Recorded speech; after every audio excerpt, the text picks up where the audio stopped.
Hi, and welcome to another video with me, Andrea, and Everest is playing around. I'm sure she'll come over and say hi at some point.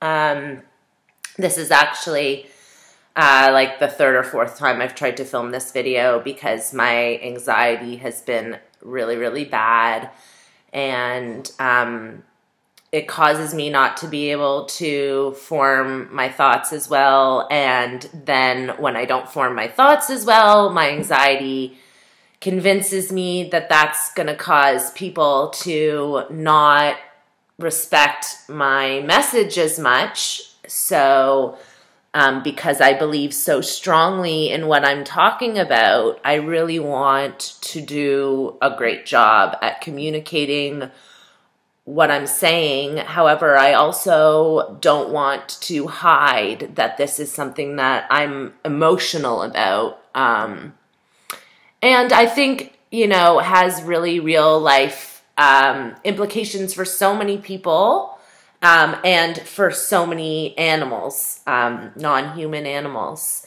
So I don't know if you saw recently, Everest and I were featured in a CBC news story. It was on the radio, it was in print, and it was on the TV news about a study that was done on children drinking different kinds of milks and how it impacted their height.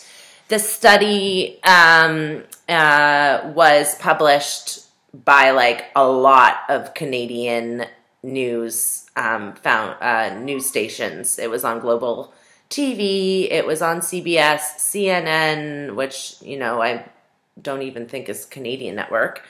It was on CBS, it was on CTV. CBC was the only station that reached out for a response from a vegan parent. Okay. And I appreciate them a lot for doing that, for giving me an opportunity to show that, Everest was healthy and, like in the news story, she was dancing on camera and smiling. Oh, you have a baby. And it was just, really, I really appreciate that. However, like even the CBC story that was published is really, missing a lot of the story here in terms of how we should analyze this study. And unfortunately, because of that, with the sensationalist title of, does cow's milk make your children taller? Or does alternative milk make your children shorter? And with so many people unable to really analyze this sort of thing, it is going to lead, and even health practitioners are really not capable sometimes of analyzing these articles appropriately. So it leads to families being harassed by their families and health practitioners. It leads to people questioning, oh, hello.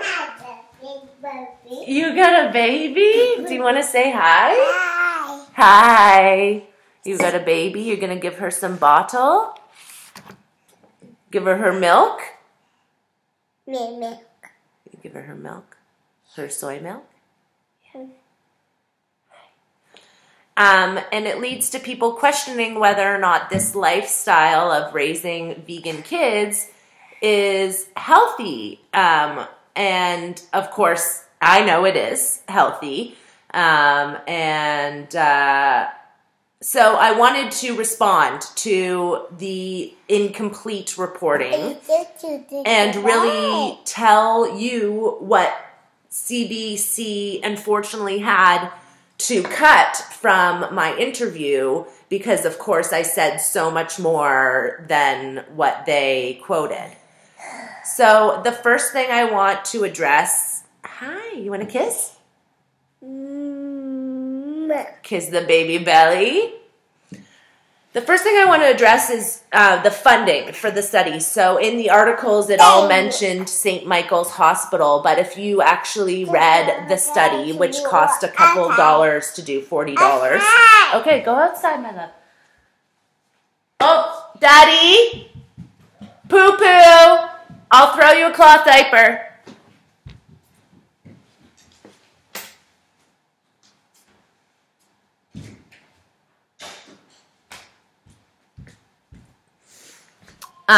If you read the study and you went down to the funding section, it discussed that a research group, Target Kids, funded the study, and they receive funding from the Danone Institute, which is obviously owned by like Danone Yogurt Company, and the Dairy Farmers of Ontario.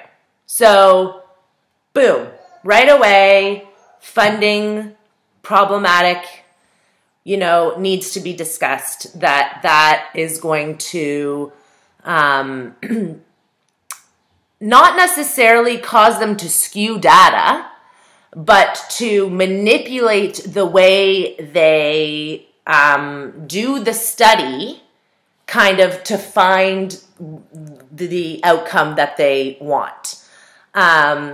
Okay, goat's milk is included in the non-cow's milk category.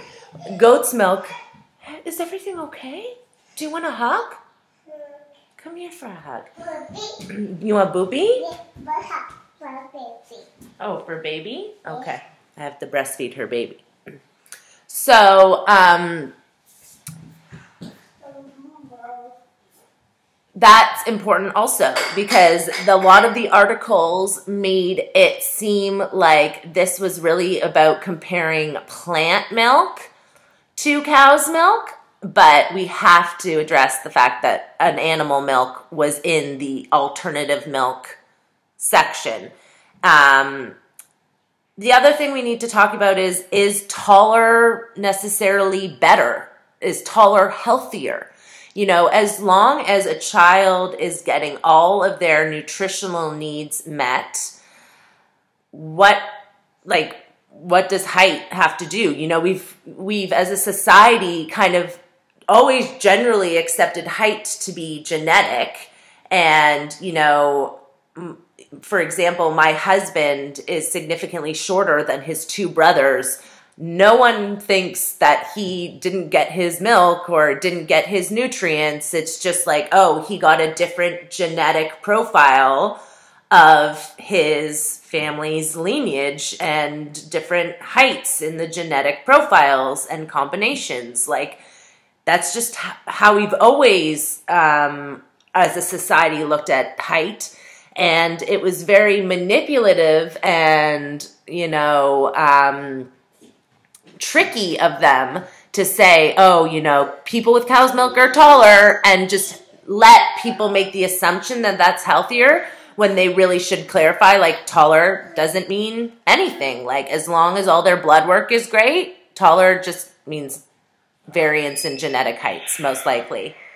They also didn't include paternal height in their test. They only tested the mothers, asked for mother's height. And how tall the dads were, how tall the grandparents are. So many things needs to be addressed in that aspect of the study. They even said in all the articles, researchers can't explain the height difference and what's contributing to it. And so many people don't see that when they don't read that and think, oh, okay, so they literally have no idea if this has to do with the cow's milk or not. Because this title says, could cow's milk do this? People are just like, oh, well, it's obviously the milk. There are so many other factors that need to be discussed.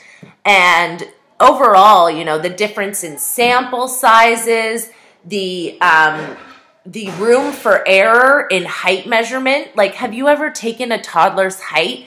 You have to, have them lie down, and if they kind of move like this, boom, there's half an inch difference, needs to be way, way, way more done before we can start releasing articles that even try to infer that cow's milk is necessary to raise tall and healthy children.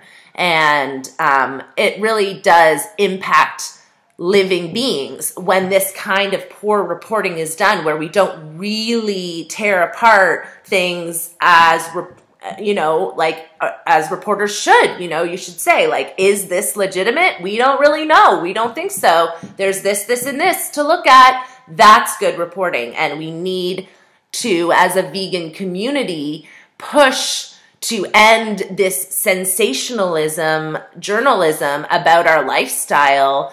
And, as of now, I'm kind of making it my mission to fight for better representation for vegan parents and vegan kids, so that their families know, their friends know, their health practitioners know that this is not some woo lifestyle where we are, not giving our kids what they need. This is a scientifically sound diet attached to an ethical and compassionate lifestyle that is, really, in my opinion, imperative to the survival of our race on this planet. The planet will survive without humans. It will be just fine. But we might not have much left here if we continue to live the way we're living. And, multiple organizations have come out and said that if people switched to a plant-based diet and a vegan lifestyle, we would see significant changes in our carbon footprint on this planet. And I know people just don't want to talk about these things. It's uncomfortable. It's what we've done for a long time. But I am not going to shy away from this discussion. I want these news organizations to know that there is a demand for vegan content. People want to see vegan families, and it's something that needs to be more fairly reported on in the media. And I hope I have your guys' support in this. I think I do my best to try and be a good advocate for veganism. And, I would love any help in, getting more attention. What? Pig. You want to see pigs? Pig. What do you mean pigs? Hi, pigs. Okay, we'll go watch pigs. More attention for us in the media. Okay, say bye-bye. See you guys. Thumbs up to this video, please. And please, please share it. And I hope it gives you some ideas if anyone brings this study to you on how to respond. Really, it's not proving causal link at all. And we really, as a community, need to fight for more representation for vegan families, because this stereotype of us, having children who aren't getting what they need and aren't, getting protein and nutrients, it's just got to go. It's got to go. All right. Bye. Say bye-bye. Bye.